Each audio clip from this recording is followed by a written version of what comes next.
மூலிகை காப்போம் அன்பர்களுக்கு வணக்கம். நான் கண்ணகி ராஜகோபால். நாம் இன்றைக்கி அகத்திக்கீரையை பற்றி பார்க்கலாம். அகத்திக்கீரையில் 2 வகை உண்டு. ஒன்று சிவப்பு நிறம் பூ பூக்கக்கூடியது, இன்னொன்று வெள்ளை நிறம். இப்போ நான் உங்களுக்கு காமிக்கிறது சிவப்பு நிறம் பூ பூக்கிற அகத்தி.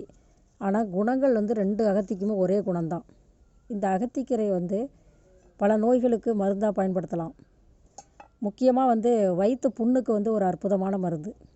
இந்த அகத்திக்கீரை எப்படி சாப்பிடணும் அப்படின்னா, நம்ம அரிசி கழுவுற தண்ணி இருக்கு இல்லையா, அந்த தண்ணியை எடுத்து அதில் அந்த அகத்திக்கீரையை சுத்தம் பண்ணி அதில் ஒரு 2 புடி நல்லா போட்டு வேக வச்சு, அது கூட கொஞ்சம் சின்ன வெங்காயம், ஜீரகம், உப்பெல்லாம் போட்டு வேக வச்சு தேவைன்னா தேங்காய் பால் ஊற்றிக்கலாம்.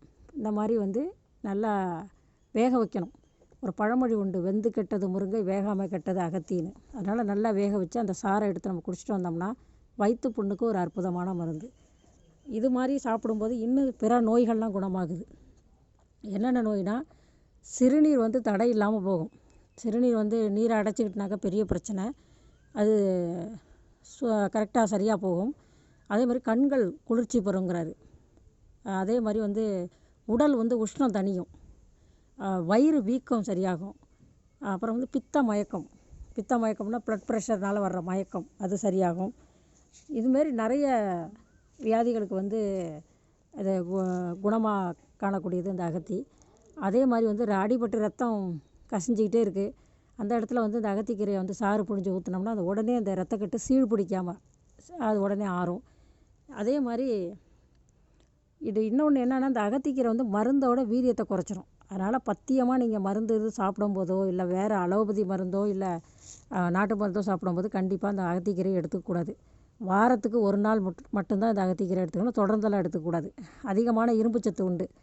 இந்த மாதிரி பல நன்மைகளை கொண்டது. அது மட்டும் இல்லாமல் இந்த அகத்திக்கீரை தைலம்னு ஒன்று இருக்குங்க. அது ஒரு அருமையான கற்ப தைலம். இந்த தைலம் எப்படி பண்ணுறதுன்னு நான் உங்களுக்கு சொல்கிறேன். இந்த அகத்திக்கீரை என்ன பண்ணணும்னா, ஒரு படி சாறு எடுத்துக்கணும் அகத்திக்கீரையை.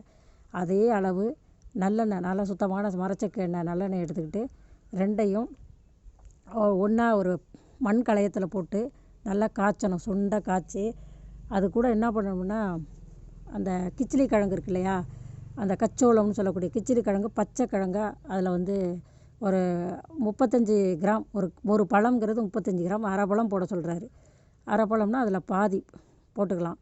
அது கூட விளாமிச்சை வேறு, பளிங்கு சாம்பிராணி, கஸ்தூரி மஞ்சள், இதே மாதிரி எல்லாத்தையும் 35 கிராமில் பாதி எடுத்து அதில் போட்டு காய்ச்சி வடிகட்டி வச்சுக்கிட்டு தினமும் இல்லை, வாரத்துக்கு 2 முறை தலை தேய்ச்சி குளிச்சுட்டு வந்தோம்னா பித்த தலைவலி சரியாகும், பைத்தியம் தீரும், மனப்பிரமை இதாகும். மனப்பிரமை என்ன சொல்கிறதுனா, அவங்களா தானாக பேசிக்கிட்டு இருப்பாங்க, அந்த மாதிரி இல்லாமல் மூளையை குளிர்ச்சி அடைய செய்யும்.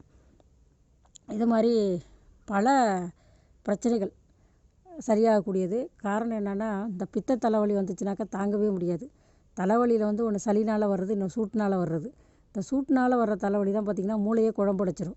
அதனால தான் இந்த பித்த தலைவலிக்கு அவ்வளோ ஒரு கஷ்டப்படுவாங்க. பித்த தலைவலி வந்தால் அந்த மாதிரி தலைவலிக்கு இது ஒரு அருமையான தைலங்க. மனநிலை பாதிக்கப்பட்டவங்களுக்கு இதை வாரத்துக்கு 2 முறை தேய்ச்சி குளிப்பாட்டிட்டு வரும்போது மூளை குளிர்ச்சி அடைஞ்சு அவங்கள நல்லா சரி குணமாக்கக்கூடியது இந்த அகத்திக்கீரை தைலம். இந்த மாதிரி நிறைய அபூர்வமான மூலிகைகளை பற்றி நம்ம சேனலில் வந்துக்கிட்டு இருக்கு. பார்த்து பயனடைங்க. அதுக்கு முன்னாடி மறக்காமல் நம்ம சேனலை சப்ஸ்கிரைப் பண்ணுங்கள், லைக் பண்ணுங்கள், ஷேர் பண்ணுங்கள். நன்றி, வணக்கம்.